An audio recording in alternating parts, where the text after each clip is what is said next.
So, looking forward to that. Of course, our poll this morning, if I make it the poll results, the poll this morning was, do you think that legislation or law is now necessary to implement the mandatory wearing of body cams by police officers? All right, well, hold on.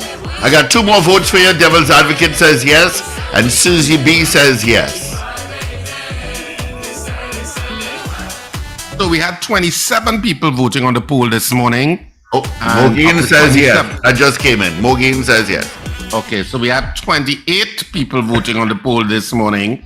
And of the 28 people, 25 of you said yes, you think legislation is now necessary to implement the mandatory wearing of body cams by police officers. 3 of you said no, you think, well, I know 1 or 2 of you attempted to explain and indicate that the police commissioner has the power to do it and to issue the necessary policy direction, which we agree, but obviously that ain't working. I got another yes from Ron, so that's 26 people said yes. I don't know if you read the comments from ASP Sheridan Hill, guys, where he said that using a firearm is also not mandatory, but you would use it because that will help you in the execution of your duty. So and he says prudent. And he's saying prudent police officers will wear the police officers would use the firearm and use the cameras. Oh, please. Prudent. Oh, please. I'm like, what does it? And he's selecting his adjectives carefully. Oh, yes. Prudent, prudent police officers. There's obviously a resistance. There's a resistance, first of all, in the length of time it takes to acquire those body cams, because it has taken an inordinate length of time to acquire body cams. And the second part of it is obviously there's a resistance because you're hearing different talk emanating. When your gun strap across your body, it interfering with your body cam, etc., etc. So you're hearing the resistance talk. Well, they can wear it like that, like the head, the things on, and just the camera right there. Yeah, put it on top of your head. Nothing about it there, I hope. Unless they go say, oh God, but my head so small. Some go say my head too big. Some go say, but I can bug in my hair. Geez and ages. Tiring, I know. Trinidad and Tobago is tiring. It's wearing you down. It's wearing you down. It obviously. I do not blame the police officers. Okay, if the police leadership wanted body cams to be mandatory in certain circumstances, it would be mandatory. I do not blame the junior officers. Okay, because the junior officers have resisted all kind of thing before that are part of policy now. I would like to don't blame junior officers is something like this. We're not blaming anybody. This is about the police leadership and what they want. But I will say, I think we are closer to it, given the public pronouncements of the commissioner, acting commissioner, and what he said to us on the record last time we spoke to him. I think it's last week. You think we closer to what? Closer than when Gary was talking about it? Yeah, actually, way closer. You're saying McDonald Jacobs will outdo Gary Griffith in terms of body cams? Is that what you're saying on national radio today? Absolutely. Yes, I'm saying that. The cameras were following Mr. Griffith. I don't know that very regularly. I don't know if it was following all officers in the execution of the duty, but cameras regularly followed Mr. Griffith because we saw the videos of the promotional pieces that were out there. Yes. But it was not standard operating procedure for all officers, clearly. Well, that unit I think came into being under Stephen Williams. That IT unit. There's a name for it where they walk around with the cameras. I ain't talking about that. That is public relations. Right. I'm talking about accountability cameras. Was following Gary Griffith around? Well, there were cameras very often following Mr. Griffith around because we saw the footage and the edited videos of the operations. When they chose to share those in a communication and public relations setting, we are talking here about accountability in high stakes situations. But their cameras this ASP Alexander, he carries a camera crew around too whenever he doing these raids and all these different things. He carry a camera crew for your own purposes. But right. I think we're just talking about body cams that police officers should be required to wear so that their interactions, as part of evidence, so that their interactions with citizens would be recorded, which will be to their benefit if the citizen says, well, XYZ was done, the footage can be reviewed, or it's also for the benefit of the citizen that that there is a record of how the police officer interacted. When there are diverse perspectives and what transpired in police operations. Yeah, as they often are, and we do have incidents in our history that have been questionable in terms of what exactly happened in a police that we're still talking about this. Honestly, because this is such a part of standard operating procedure. It's a no-brainer. It's a no-brainer. One would imagine it's a no-brainer, but apparently not for us, because there is or has been in the past, a strong resistance by the Trinidad and Tobago Police Service to get this done. Yes. I have heard promises from Stephen Williams and Gary Griffith, and it still is not part of standard operating procedure. Right, because we talked about that. We say, well, obviously, there's a ban on people who manufacture body cams on selling those body cams to Trinidad and Tobago. That's the conclusion we had to draw. Yes. Don't sell them, people. They don't sell that island. Them $TT that bogus. That's where we arrived, because we couldn't see any reason why it was taking so long for the purchase of body cams. And yesterday we were about to get APVs and throughout the street and thing, armored vehicles and thing, and we couldn't get a body cam. Huh? And you ever see our police officer these days outfitted? You ever see how many things on him? Huh? I haven't really. One little thing so on your lapel or on your shoulder, they can't get. Usually it's in the middle here. So right, yeah. Yeah, usually it's there. Yeah. If I because I watch a program called The Rookie, which is of course I like that show. We watch too much TV. That's the problem. And they always have body cams on. It's part of their gear as they're going out, because they're patrol officers, and they always see them putting on their body cam. And what the show does actually is that some of the footage that you're seeing as part of the show is also body cam footage. Yes. So sometimes it's showing you the body cam footage, or it's showing you the dash cam footage from the car of what's taking place, and then it comes into the actual film, film version of it. Yeah. So you see, there are documentary type series, and they're not fictional, that show you the standard operating, much of it, not all, of police operations around the world. Where, as I told you, when they have a rack where when they're going out to the operation, they pull off the firearms and they pull off the ammunition, the body cam is right there, they snap onto the chest. And they ain't interfering with no gun in them jurisdictions. Like, we special here. Look, or the fact that we have this discussion is annoying. Yeah, don't we have those cars? You remember we have a bunch of police cars with a kind of swivel thing on the top that is supposed to represent a camera, not so? Like a submarine periscope. Yeah. Have you ever seen? It's a camera. Have you ever seen footage from any one of those? No. Have they ever released any footage from any one of those? Not that I'm aware, but I mean, it's a camera that is working, and is working to the benefit of the police service and the public at large. Have you ever seen footage from it? The mere idea we are questioning all of that, Wendell, is just indicative of how Trinidad and Tobago is, even if the technology exists in the TTPS, we're not so sure if you're utilizing it, which is what you're bringing up there. You're not so sure if they're actually utilizing the technology. And what is the benchmark or process or procedure for utilizing the technology? What's the verification that the technology is being used? Yep.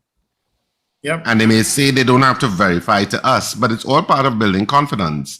Yes. And the TTPS has risen in confidence in people's minds. I will not say no. But they did at one time.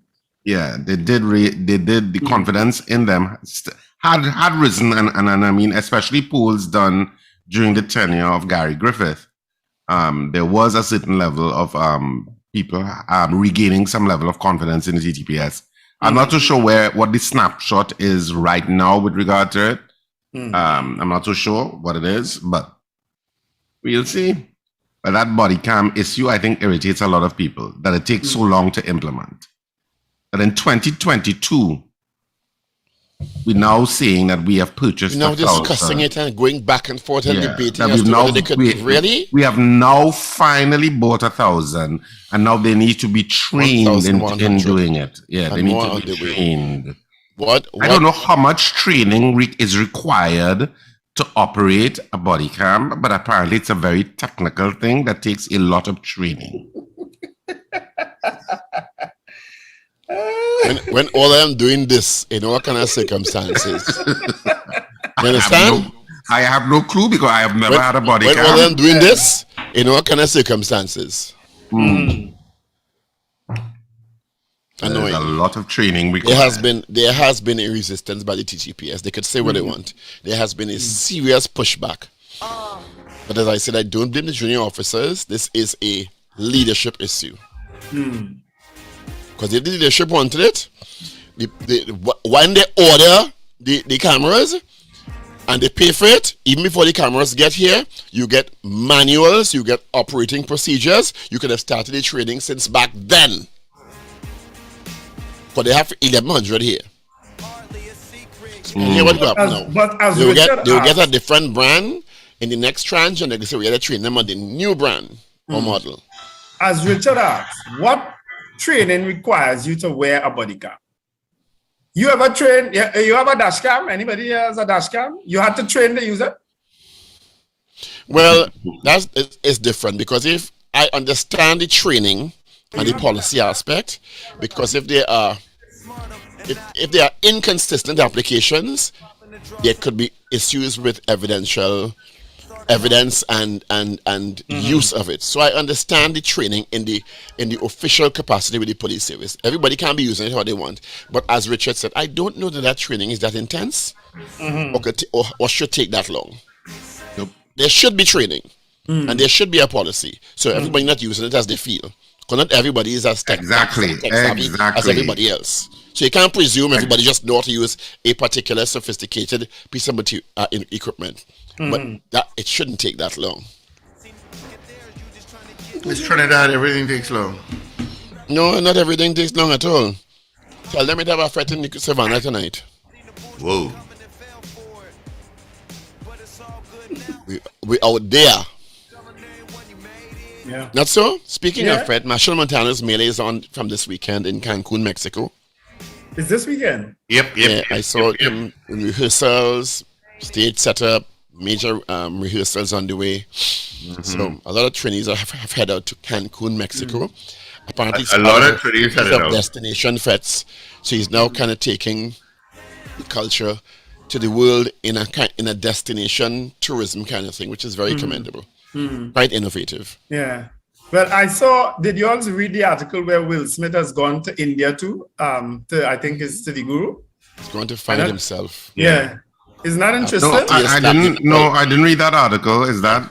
Yeah, he's in India. He landed in India and was greeted last week by throngs of fans and reporters. But of course, it's all part of the public rehabilitation of his image. So he's going to find himself.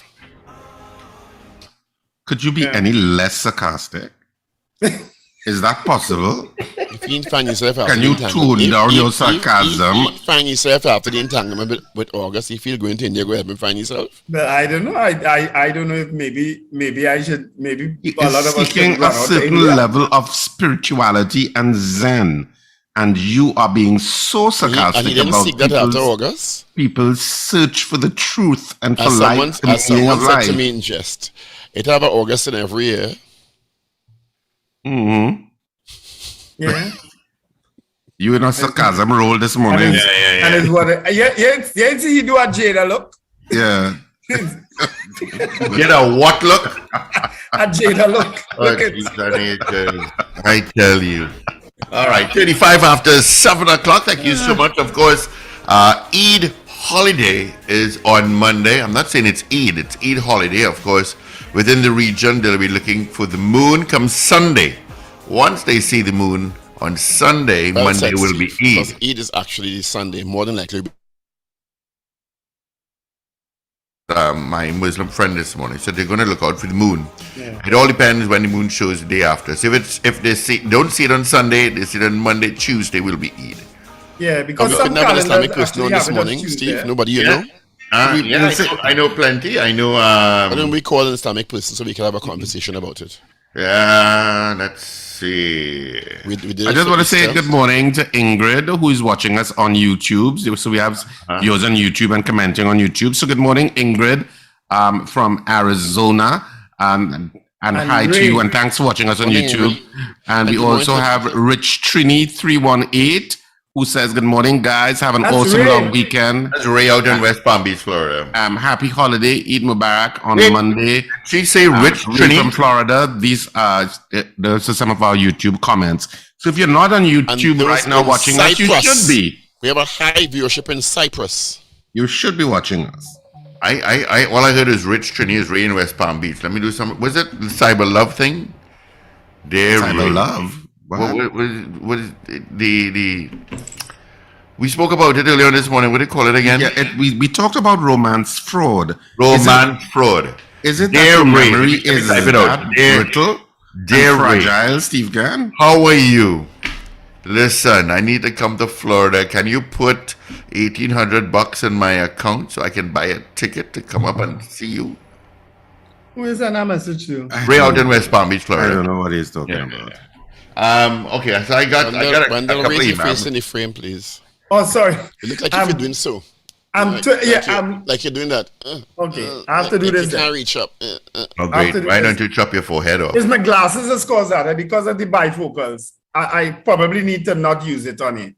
Because of the bifocals, if I look down, I'm looking down during the reading part and it kind of gets blurry now. Yeah, your age just showed there, boy. Bifocal. Yeah. That's the side effect from your trip to Europe. Two You're glasses, not looking bifocal. down into the meal. Notice here, remember, nothing to know. Rena Buru Jennings is also looking at us on YouTube. Oh, Let's take some calls and talk about police body cams. Let's see what our listeners have to say, because they tried to comment during the poll, which was just yes and no. I'm just tired talking about this. I'm just, yeah. It's such it's irritating It's such a now. no-brainer issue. It's such a no-brainer It issue. should not even have to be the subject of a conversation. But I guess if on you a want morning the radio accountability, and when we say accountability, we don't mean to convict police officers because the public says X and Y. It means to add a layer of accountability in terms of having some sort of data and evidence to see what exactly happened in a recorded manner. But But there you don't have seems to to be a tell me- resistance in some circles to that level of accountability and transparency. Obviously, I mean, we don't have to tout the benefits of what body cams and what the footage can provide. I mean, it's pretty logical. I tell you, you go see, in some situations, I didn't know he was in front of me blocking me. You all, if I always tell you all about this tragic accident on the Beetham in about 2014, 2013, where the woman and her daughters were mowed down by the car. And it caused a lot of uprising in that sea lots area. Yeah, on the sea lot And side. there were about 3 or 4 cameras on the stretch there. And all of a sudden, the ones that were of importance went blank at the time of the accident.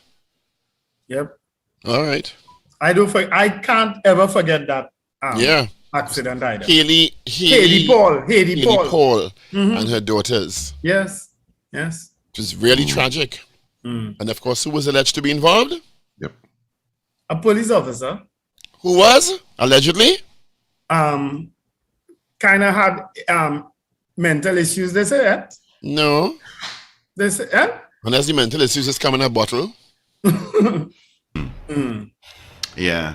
That was a sad and story. you That was a realize really how sad and tragic story. Yeah. after that day, nothing. You heard nothing. Nothing at all. It was alleged at the time, I can't confirm, that his father was a senior officer. And it was also alleged that there was a suspicion that he may have been inebriated, and he was taken for a 10-hour drive and fed a lot of water before a breathalyzer was issued.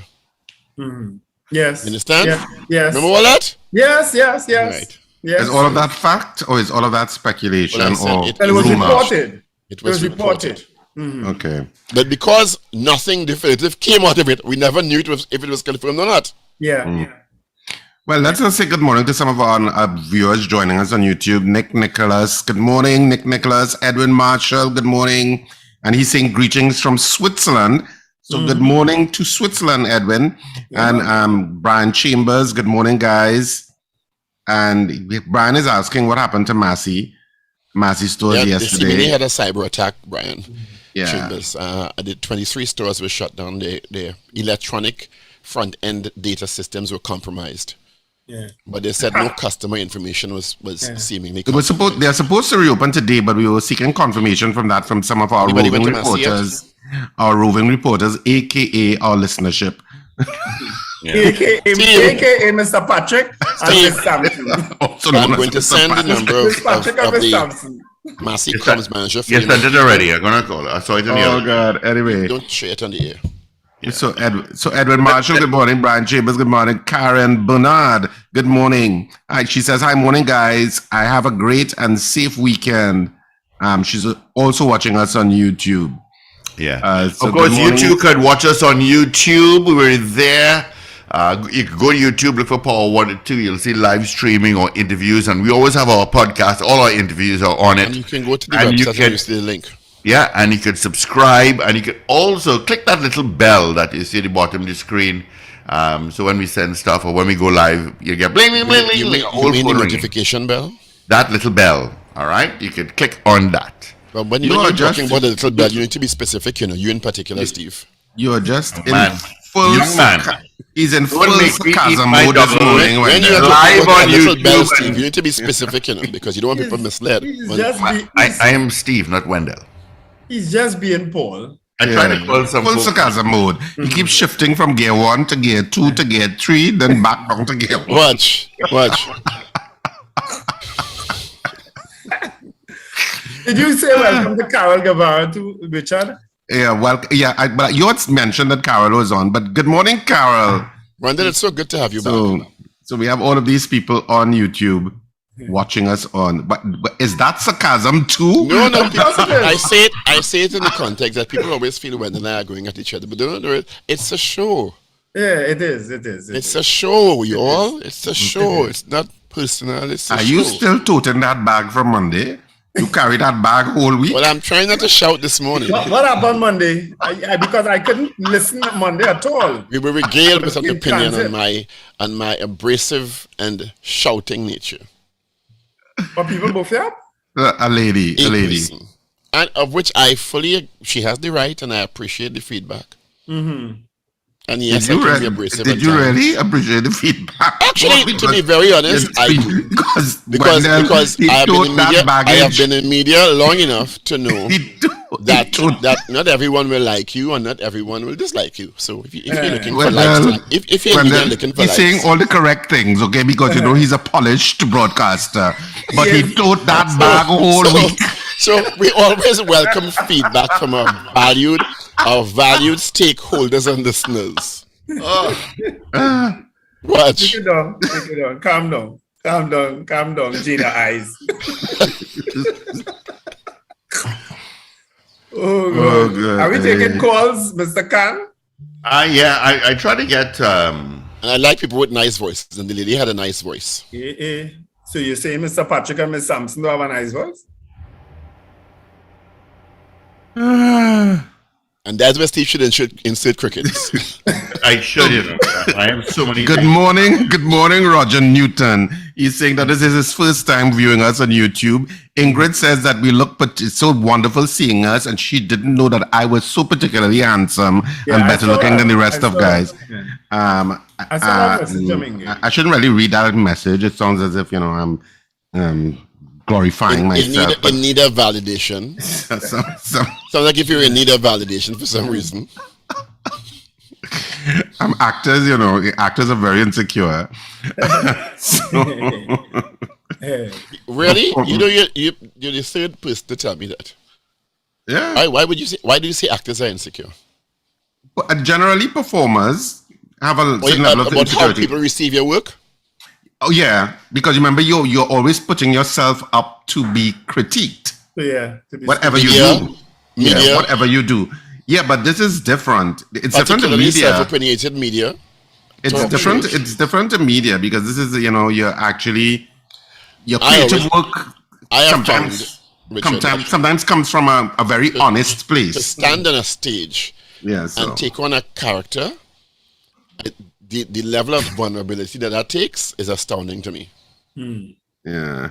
Because you literally putting yourself, am I doing this right? Are they receiving it right? Do they like me? Do they like my performance? There's a lot to deal with for an hour and a half on a stage. Yep. And but I guess it's the same thing in media, because when you do talk TV or talk radio, especially if you're opinionated, people agree, people disagree, people like your tone, they don't like your tone, they like your approach, they don't like your approach. And part of the job of a talk show host is to elicit conversation. Not everyone's supposed to agree with you. That'll be very boring. You wouldn't learn anything. If we all agree with each other and hold hands and sing Kumbaya, would we learn anything? Absolutely Would our not. perspective evolve? No, it won't. And that's why the discussion in different perspectives are important. People are not supposed to always agree with you, because you may be dead wrong. Just saying hi to our YouTube viewers. Nicholas says he's from the British Virgin Islands. Mo Gaines is also on. He says, look, the guys in 4K, keep up the amazing work, guys. And blessings to the people on YouTube. And yes, Steve definitely needs a raise. Right. Rohini Bali says, good morning, guys. I like YouTube view. Rena Jennings is also. All right, gentlemen, I do have Ms. Candice Ali. She's the Vice President of Marketing for Massey. Good morning to you, Candice. How are you? Good morning, everyone. And good morning, Candice. Thank you so much, Candice. And welcome to the Power Breakfast Show on Power 102 Digital. I have three ugly gentlemen with me, Paul Richards, Wendell Stephen, and Richard Raghubar Singh. I am the rose among the thorns. Good morning, Candice. Hi, morning. So we just wanted to find out a couple of things, Paul. Could you give us of course, given the public statement Massey put out yesterday, give us a status update first on whether Massey is operational this morning, and then give us a back look at what happened yesterday, what time it happened, etc., and what exactly happened, please. Okay, so I'll tell you what's happening this morning. We have a few stores open this morning. We don't have all stores open yet. We have our West Mooring store, our Maraval store, our Alice Glen store, our St. Augustine store, the El Dorado store, and the Shagona store, and our newest Brentwood store are all open this morning. They were open from 7 a.m., so customers can go to those stores and shop with us as normal. We will have updates every hour or so on social media, just advising customers of the rest of our stores that will be back up and running throughout the day. One of the priority stores, of course, being we don't have any South stores open as yet again, so we're going to have we're working on trying to get a South location quickly back up and running. But really happy to say that we have these stores up and running and ready. We also, if they check our social media pages as well, unfortunately, a lot of customers have Massey cards, and the Massey card system is not back up yet, but anybody who purchases with us will get their points once they just keep their bill and their instructions. So you have none of the stores in Far East open at all? In Arima, not yet. We have St. Augustine and El Dorado in the east, and so we will have more connectivity throughout the day for those stores. When do you expect the full 23 complement of your stores to be all open? We don't know yet. We still very much our IT team has been working 24 hours trying to get everybody back online. So it's a process. We hope by today we can say that all will be back up, and that's what they're working towards. But I can't give you timelines for each one. Was there any nature? We know it's the dailies have all said there was a cyber attack on Massey, and was it in fact any ransomware? Was it a ransomware attack by any chance? Was the ransom demanded by whoever attacked the Massey infrastructure? No, there was no ransom demanded or anything like that. What to that point, there's not what we did say in the statement is actually what we know and what we can say, because there's still a lot of investigation happening from our teams. So we still have a lot of work to do in terms of root cause analysis to be able to understand exactly the origin of the attack and what strategy was used and so on. But the statement from yesterday still holds. We confirm that it's a cyber attack, but there's still some information that we don't have yet. So it's nothing like a tree falling on some transmitter anywhere that affected everything, right? No, that's not a cyber attack. Yes, it's nothing like that, no. And what time did it happen, and when did you realize something was wrong? Yesterday morning, when we were preparing to open. So from yesterday morning, that's why, I mean, if I could take the opportunity to give kudos to the Massey Stores IT team, I mean, these men and women have been working 24 hours, really trying and working their hardest to get back, to get the systems back up and functional, and they have been doing an incredible job, and it's been a very stressful time for us, and I really appreciate the outpouring from the public who have also supported us and said, we're there with you. So which was the first Massey outlet that was affected by it? No, it's not a first or second or anything like that. It was a system attack, so it would have been system-wide. Yeah. So when you log on, there was a problem. Correct. Yeah. Yeah. So it could have happened overnight then. So as they put back on the systems this morning, that's where you discovered it. Still inconclusive, but yeah, as we were preparing to open, the registers were down, so that is really what we knew it was system wide. Oh. So is it now decentralized? Because you said it happened system wide. Suggests Massey's systems are interconnected, but some stores are reopened and some are not this morning. Could you reconcile that for us? Well, no, it's just in the process of getting the systems back up and running. There is, as I said, the IT team is out there doing some manual rebooting. So that is why it is happening one by one. So it's not the system is not rebooting. It is the team is rebooting it one by one. But again, I mean, I'm not the expert where that's concerned, so I would prefer not to share too much detail there, because I really don't have a lot of information specifically on the technical area. But happy to say though and reinforce that we will have more stores on board today, and we can open with certain stores this morning, which I shared with you guys earlier. Excellent. Now Massey has a card system with Massey cards. So one of the concerns the public has is about their information on those cards. Was that compromised in any way? No, there's no evidence that any data was leaked. We're very confident that the customer information is protected, and we said that in the statement yesterday. Yeah. In terms of moving forward, obviously this would have cost Massey money because your stores are closed, and of course it's end of month, so it's the absolute kind of it's and a long week. It's the absolutely worst kind of time for a system to go down. So will you be reviewing the robustness of your IT infrastructure and looking at ways to increase your security moving forward? Yeah, consistently. But I mean, remember too, the world we live in and the nature of the criminal is a different type of person now. Cyber attackers are really, looking at high transaction businesses like ours. So of course we have a robust system. We're working with experts as well. We consistently, looking at our security measures, and we always have to be on the lookout for people. Or rather cyber criminal activity that is always looking to target people like us and businesses like us, because we are the type of business that gets targeted, as you would have seen with other incidents before. So I was going to ask that, is this the first instance of this kind? Because I know even for us as a media house, we get attempted attacks and we get a report on those from our IT and tech people. Is this the first of this kind of attack, or is this the first successful attack on this scale? I am not sure. I will say I'm not sure, because I am somewhat new to the role at Massey Stores as well. I was at head office, so I'm not aware of anything similar to this happening before. So I would say possibly yes.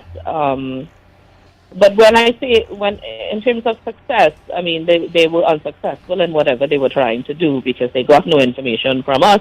There was no data leakage, and we're very confident. But they managed to shut down the operations. They disrupted the operation, yes, but I mean that disruption versus a data leakage. I mean, we are happy to say that the data was protected, and we were able to get back stores up online today. So I mean, I don't think the intention was to shut us down, but it was, as we said in the release yesterday, the system shutdown was actually a protective measure. Have you been able to quantify the loss that Massey incurred yesterday? No. How much is TT Cert involved in it, or are they involved in it at all? Because I know they are part of the Ministry of National Security. Yes, we've been in touch with them. Yes, we've been in touch with them yesterday, and we are due to have some formal meetings with them as well. But we have been exchanging communication, so we're in touch with their office. Yes. Yeah, because one of our viewers on YouTube is saying that in Trinidad and Tobago we should have a system whereby all cyber attacks must be reported to a central authority. This was probably done, but this is how we learn in the cybersecurity world, meaning that everybody knows what kinds of attacks are taking place. I think that's the point he's making. And so everybody can be better prepared, I totally agree and endorse, and I was happy to see that they very quickly reached out to us, and we started a conversation with them, and we will be meeting with them formally as well to disclose more, because there's a lot we still don't know as well, right? So we, as investigations progress, they will be very much a part of it. Yeah. What systems are you putting in place in the next coming days, if any at all? Because certainly you're reviewing your systems now, and you said the IT persons are working. And just give us a sense of, again, of the branches that are reopened now and the ones you expect to be reopened as the day progresses or the weekend progresses. Right. So I can't say exactly the order in which the rest will be opened up. But as I said earlier, West Moorings is open. Right now, Maraval is open. Alice Glen is open. St. Augustine is open. El Dorado is open. Chaguanas is open. And Brentwood is open. So those are all open right now. Hoping very soon to have, well, as I said, stay tuned to the social media channels, because hopefully by every hour and a half, we will have more updates on which ones come on stream. As I mentioned, we are working very hard to try to get a location in South up and running very soon. So I'm curious, Ms. Ali, who decided on the order of how these stores open now? Why down in the West? Why the West Moorings and the Alice Glen and the the bigger store, Brenda? Yeah, I don't know. If Ms. Ali, if that's the answer, well, I'll accept that. But who decided on Look at the transaction count at those stores and the customers we serve in those locations. So that was some of the deciding factors. Now, understand as well that in some stores, when you get it up and it's up and running, there may be different factors that I'm not aware of, like where the IT team live and so on. Somebody might live in closer to the West and so on. So, I mean, there are logistical factors as well. Gentlemen, I would love to continue this conversation. Just one more question. I know Massey has outlets of the Caribbean. Were they also affected? No, none were affected, no. Only in Trinidad and Tobago? Yes. All right. Okay. All right. Well, Candace, thank you so much for spending a little time with us this morning. Pleasure speaking with you all. All right. Keep in touch. All the best. You too. Have a safe weekend as well. All right. Thank you. Yeah. And then you look at police, they will pull out your phone. You went down that road, so why all of these stores in the West? Yeah. Alice It's Glen, kind of obvious, West No, Mall, Brentwood. Maraval. Well, Brentwood is the newest and biggest store. Biggest store. But Sorry, Brentwood is the we want that biggest, back. yeah, Brentwood. We want to St. thank Augustine Candace is- Ali, of course, for taking time on impromptu. Yeah, St. Augustine is also a big store. It's a big store. I was surprised that Trinity wasn't open, because Yeah, Trinity is because also a huge store That's too. that's one of the flagship stores. Yeah, so I'm surprised she didn't say Trinity. Well, as she said, they are probably the highest volume retail transaction store in the country. So if someone wanted to attack and disrupt some services, best weekend to do it, long weekend, holiday, month end, and unfortunately Massey stores pay the price. But as I said earlier on, it is a cautionary tale for even state enterprises and state facilities, public utilities, because this is happening more and more around the world. Yes. WASA, take the energy sector, NGC. You just need to be careful.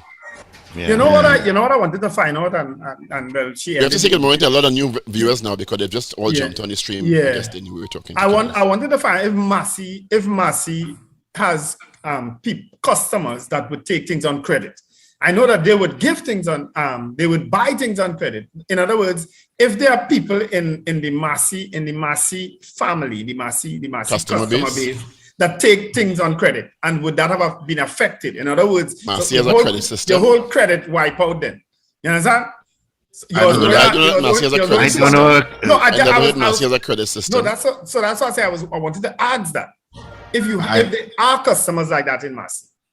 You understand? I would think that very strange. Never heard that. I never heard that. Money, when you need to go back to bed again. And your gay item. All right, gentlemen, we got to run into our news brief. Let's do that. It's 1 minute after the hour of 8 o'clock. It is the second to last day for the end of the month of April, the last Friday. Oh my God, a third of the year is gone already. Oh my God, where's the time gone? Let's get into our news. All courtesy, Champlain Auto Services.